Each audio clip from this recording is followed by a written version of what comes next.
అందరికీ నమస్కారం. ఇవాళ మనతో పాటు ప్రముఖ ఆధ్యాత్మికవేత్త ఆస్ట్రోన్యూమరాలజిస్ట్ శ్రీమతి జయప్రద గారు మనతో ఉన్నారు. మేడంతో మాట్లాడదాం. మేడం నమస్తే. మేడం నమస్తే అమ్మా. శ్రీమాత్రి నమః.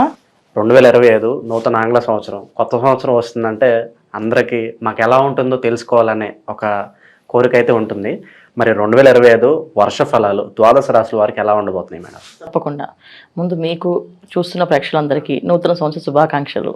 సో అందరికీ బాగుండాలి, బాగుంటుంది అనుకుంటూ ముందుకు వెళ్ళాలి తప్ప మనం ఎలా ఉంటుంది అంటే ఇందులో ఏది ఉన్నదో అదే చెప్పాలి, ఉన్నదే చెప్పాలి తప్ప లేనిది చెప్పలేము. No sugar coating, nothing. అంతే, ఉండకూడదు. ఎందుకంటే అది తెలిస్తే కదా. ఇప్పుడు మన జ్యోతిష్యం అనేది ఏంటి, ఒక వెలుగు అంటే ఏంటి, మనం వెళ్ళే గమ్యంలో ఏవేవి ఉన్నాయి అనేది చెప్తూ జాగ్రత్తగా వెళ్ళాలంటే, ఒక హైవే మీద మనం డ్రైవ్ చేస్తూ ఉంటే కార్ని, సో అక్కడ మలుపు వస్తుంది, జాగ్రత్తగా ఉండండి, ఇక్కడ హారన్ ఇవ్వండి అని చెప్తూ ఆ సిగ్నల్స్ మనకు పెడుతుంటారు వాళ్ళు.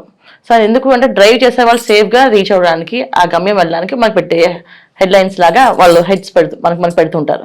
అలాగా జ్యోతిష్యం కూడా ఏంటంటే సైన్స్ అనేది ఏంటంటే ఇది ఏ పని ఎలా చేయాలి, ఎప్పుడు చేయాలి అనేది ఇంపార్టెంట్ అనమాట. సో ఈ సంవత్సరంలో తెలుసుకోవాలనుకునే అందరూ ఏంటంటే సంవత్సర వర్ష ఫలితాలు అన్నది ఏంటంటే ఉగాది నుంచి తెలుసుకునేవాళ్ళం. సో ఉగాది నుంచి ఎందుకు తెలుసుకున్నాం అంటే చెప్పే పంచాంగ శ్రవణం ఎవరైతే చెప్తున్నారో వాళ్ళు ఒక దేవాలయంలో కూర్చొని ఒక మంత్రశక్తితో జపము చేసుకొని వాళ్ళ ఆ నోటితో చెప్తూ ఉంటే ఎవరికైనా ఫలితాలు మంచిగా వచ్చేస్తుండేవి. సో ఇవాళ మనం ఛానల్స్లో చెప్పుకుంటున్నాం కనుక, సో అది ఆంగ్ల సంవత్సరంతో చెప్పుకుంటున్నాం, వాళ్ళు ఉగాది మన ఫలితాలు చెప్పుకుంటాం. కానీ ఇక్కడ ఏంటి, జనవరి రాగానే అందరికి ఆలోచన వచ్చేస్తుంది, ఖచ్చితంగా ఆ ఫలితాలు ఎలా ఉంటాయో తెలుసుకుందాం అనుకుంటారు. ఎప్పుడైతే ఈ ఫలితాలు తెలుసుకుందాం అనుకుంటున్నారో వీళ్ళందరికీ ఏంటంటే కొన్ని విషయాల్లో బాగుంటుంది, కొన్ని రాసుల వాళ్ళకి, కొన్ని రాసులకి కొన్ని ఇబ్బందులు ఉన్నాయి. అయితే ఈ ఇబ్బందులు ఉన్న వాళ్ళు జాగ్రత్త పడ్డము, పరిహారం చేసుకోవడం, బాగున్న వాళ్ళు బాగుంది కానీ దూసుకుని వెళ్లకుండా జాగ్రత్తగా వెళ్ళడం, ఇవి చేసుకుంటూ వెళ్తే అన్ని అనుకూలంగా ఉంటుంది. అయితే ఏ రాశుల వాళ్ళకి బాగుంది, ఏ రాశుల వాళ్ళు బాగాలేదని మనం చెప్పుకుందాం. మేడం 2025లో ఓవరాల్గా తులారాశి వారికి ఎలాంటి ఫలితాలు ఉండబోతున్నాయి, గ్రహస్థితి ఎలా ఉంది, ఎలాంటి రెమెడీస్ చేసుకుంటే బాగుంటుంది అంటారు? తప్పకుండా తులారాశి వాళ్ళకి ఈ సంవత్సరం అంతా కొంచెం బాగుందని అనుకోవాలమ్మా. కాకపోతే ఏంటంటే జనవరి నుంచి కాస్త మిశ్రమ ఫలితాలు, జనవరి తర్వాత మే నుంచి మంచి శుభ ఫలితాలు.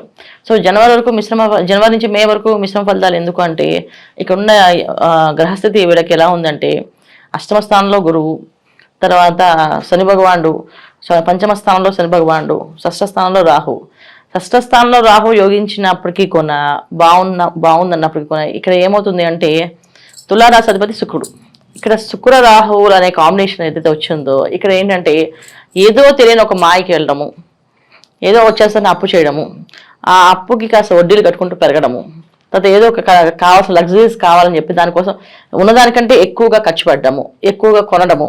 చాలా మంది అనుకుంటే లోన్ పెట్టుకుంటే ₹1,00,000 లోన్ కోసం మీరు పెట్టడం అనుకోండి, ఇక్కడ షష్ఠ స్థానంలో రాహు ఉన్నారు కదా, మీకు ₹3,00,000 లోన్ వస్తుంది సార్, మీకు అంటే మీరు పెట్టుకోవచ్చు అని అంటే వస్తుంది కదా అని చెప్పి వీళ్ళు ఆ లోన్ పెట్టుకోవడము. దానివల్ల ఏమవుతుంది, వీళ్ళకి తీసుకున్నప్పుడు బాగానే ఉంటుంది, కట్టినప్పుడు ఆ కష్టపడేది వీళ్ళు. సో ఇలాంటి అవకాశాలు వీళ్ళకంటే అన్నీ అనుకూలంగా కనిపిస్తూ ఉంటాయి. సో ఈ ఒక విషయం, లోన్ విషయమే కాదు, ఒక స్థలం కొందామంటే ఆ పక్కన ఇంకో పెద్ద స్థలం ఉంది, మొత్తం ఇదేది కలిపి తీసుకోండి మీకు ఇంత తక్కువలో వస్తుంది అని చెప్పి అనడం, దానికోసం వీళ్ళు అప్పు చేయడము, ఆ అప్పుకు మళ్ళీ వడ్డీ కట్టడము. ఇలాగా అష్టమ స్థానంలో గురువు ఉండడం వల్ల, పంచమ స్థానంలో శని భగవాన్ ఉండడం వల్ల, షష్ఠ స్థానంలో రాహు ఏం చేస్తారంటే ఈ రెండుకి వాళ్ళకి హై ఎక్స్పెక్టేషన్స్ పెంచేస్తుంటారు. ఈ పెంచడం వల్ల ఏంటంటే వీళ్ళు పెంచుకుంటూ వెళ్ళిపోతూ అది పీకలోతుగా మునిగిపోయే అవకాశం ఉంటుంది. సో వీళ్ళు చేయాల్సిన పని ఏంటంటే ఏ పని చేసినా 1-10 సార్లు ఆలోచించి, వాళ్ళు ఇస్తానంటే మనం తీసుకోవడం కాదు, మనకి ఎంతవరకు అవసరం ఉందో అంతవరకు తీసుకోవడము, అలా ప్లాన్ చేసుకుంటే జీవితం బాగుంటుంది. లేకపోతే ఏమవుతుందంటే జనవరిలో అన్ని అవకాశాలు బాగున్నట్టుగా అనిపించి మే వరకు అన్ని పీకలోతులు పెట్టేస్తా, ఆ తర్వాత బాగున్నా వీటికి కట్టారు కదా. సో వచ్చే అదృష్టం అంతా ఏమవుతుందంటే ఈఎంఐలు లోన్లు కట్టుకొని సరిపోతుంది. అదృష్టం వస్తుంది కానీ అదృష్టం ఎక్కడ వస్తుంది, వచ్చిన డబ్బు వచ్చినట్టుగా కట్టేస్తుంటాం, లాభంలో లేదు. అదే కాస్త మే వరకు జాగ్రత్తగా అంటే లోన్స్ కావాలన్నప్పుడు వాళ్ళకి కంపల్సరీ లోన్స్ పెట్టుకునే వాళ్ళు కాస్త ఆగి మే తర్వాత పెట్టుకుంటే అది పర్ఫెక్ట్గా వీళ్ళకి పనిచేస్తుంది, యోగిస్తుంది, బాగుంటుంది.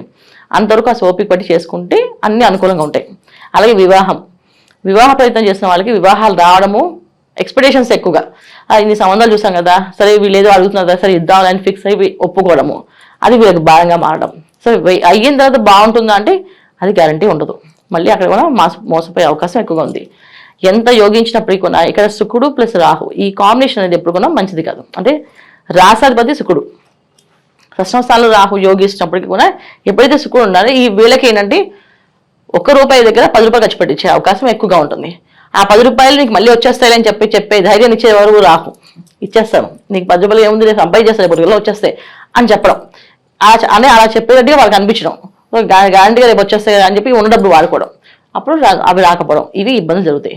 అందుకని నేను జాగ్రత్తగా ఉండడం, క్రమశిక్షణ అంటే ఆర్థిక పరిస్థితి మీద క్రమశిక్షణ ఉండాలి. అంటే డబ్బు దగ్గర క్రమశిక్షణగా ఎంత కావాలో ఎంత అవసరమో ఖర్చు పెట్టుకుంటే వీళ్ళకి అంత హ్యాపీగా ఉండగలుగుతారు. లేదు ఇష్టం వచ్చి ఖర్చు పెట్టారా, ఇష్టం వచ్చేటికి ఇబ్బందులు పడవలసిన అవకాశం ఎక్కువగా కనిపిస్తున్నాయి. అందుకని వీళ్ళు చేయాల్సిన తులారాశి వాళ్ళు ఆర్థికమైన పరమైన ఇబ్బందులు ఏవైతే ఉన్నాయో దాన్ని ఎదుర్కోవాల్సిన పరిస్థితి వచ్చినప్పుడు జాగ్రత్త పడితే అవి అసలు ఆ పరిస్థితి రాదు. పడకపోతే ఇంకా మా ఆర్థిక పరిస్థితి బాగుండదు.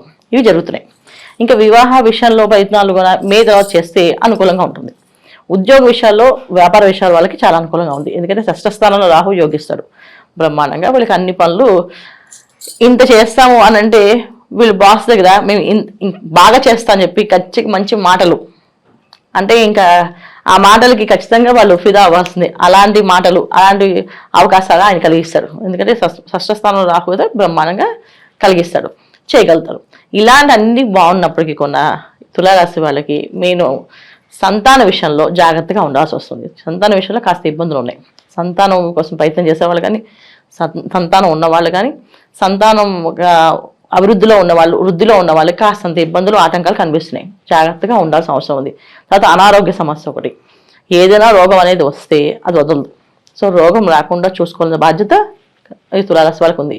ఈ సంవత్సరంలో వీళ్ళు చేసుకోవాల్సిన పరిహారమైన బాధ్యత అయినా ఏదైనా చేసుకోవాలంటే ఎక్కువగా ఇంట్లో ఆహారాన్ని తీసుకోవడం, శాకాహారాన్ని తీసుకోవడం, ఆదివారాలు నియమనిష్టలతో ఉండడం, ఆదివారం మాంసాహారం ముట్టుకోకూడదు, ఆదివారం ఏ పార్టీలకు వెళ్ళకూడదు, ఆదివారం చక్కగా దేవాలయానికి వెళ్ళాలి, క్షేత్ర దర్శనం చేసుకోవాలి, చక్కగా ప్రదక్షిణాలు చేయాలి, వీలైతే భజన చేయాలి. ఇలా చేసుకుంటూ వెళితే అనారోగ్య సమస్య అనేది రాదు.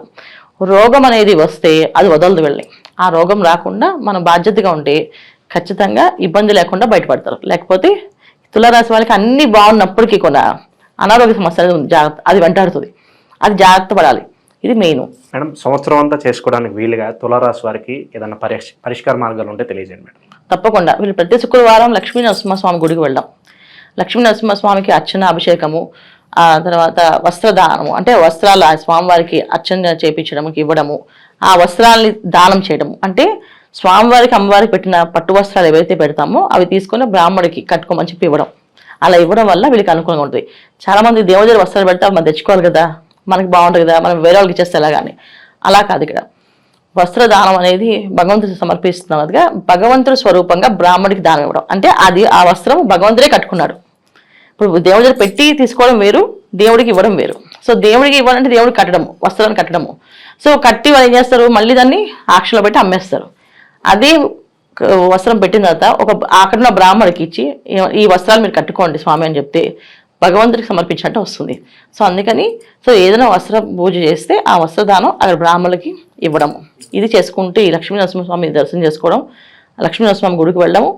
లక్ష్మీ నరసింహస్వామి క్షేత్రాలు అహోబిలం దగ్గరున్న వాళ్ళు ఎక్కడైనా పానకాల నరసింహస్వామి గుడికి వెళ్ళొచ్చు, అహోబిలం వెళ్ళొచ్చు, సింహాచలం వెళ్ళొచ్చు. ఏ ఊర్లో నరసింహస్వామి క్షేత్రం దగ్గరగా ఉందో వాళ్ళు అక్కడ ఆ ప్రాంతాల వాళ్ళు చక్కగా వెళ్ళి ప్రదక్షిణాలు చేయడము, అక్కడ స్వామివారికి ఆచారం ఏదైతే ఉందో అది చేయించుకోవడము. అంటే ఒక్కొక్క స్వామి పానకాల నరసింహస్వామి దగ్గర పానకం ఇచ్చి అభిషేకం చేయించుకోవడం, అలా చేయించుకోవడం. ఎక్కడెక్కడ ఏది ఉందో అహోబిలంలో హోమం బాగా చేస్తారు, చాలా విశేషంగా చేస్తారు. ఆ హోమం ఉన్న రోజు అంటే స్వాతి నక్షత్రం రోజు చేస్తారు హోమం. ఆ రోజు వీళ్ళు ఆ హోమం టైంకి వెళ్ళడము, ఆ హోమం టికెట్ తీసుకొని హోమంలో కూర్చోవడము, అనుకున్న ఏదైనా అనుకుంటే ఆ కోరికలు ఆయన దగ్గర చెప్పడము, అలా అన్ని అనుకూలంగా జరిగే అవకాశం ఎక్కువ ఉంది. సో ఈ సంవత్సరం అంతా వీళ్ళు ఆరాధించాల్సిన దైవాన్ని లక్ష్మీ నరసింహస్వామి, ఇది పూజ చేసుకోవాలి. ఇంటి దేవతలు, గ్రామ దేవతలు ఇవన్నీ చేసుకోవచ్చు, ఇవి చేయొద్దని కాదు. వాటితో పాటు ఈ సంవత్సరం అంతా ఆరాధించాల్సిన దేవుడు ఎవరైతే ఉన్నారో వీళ్ళకి లక్ష్మీ నరసింహస్వామి చేసుకోవాలి. అలా 2025లో ఓవరాల్గా తులారాశి వారికి ఎలాంటి ఫలితాలు ఉంటాయి, అలాగే చేసుకోవాల్సిన పరిహారాలు తెలియజేసినందుకు ధన్యవాదాలు మేడం. నమస్తే అండి. శ్రీమాత్రే నమః.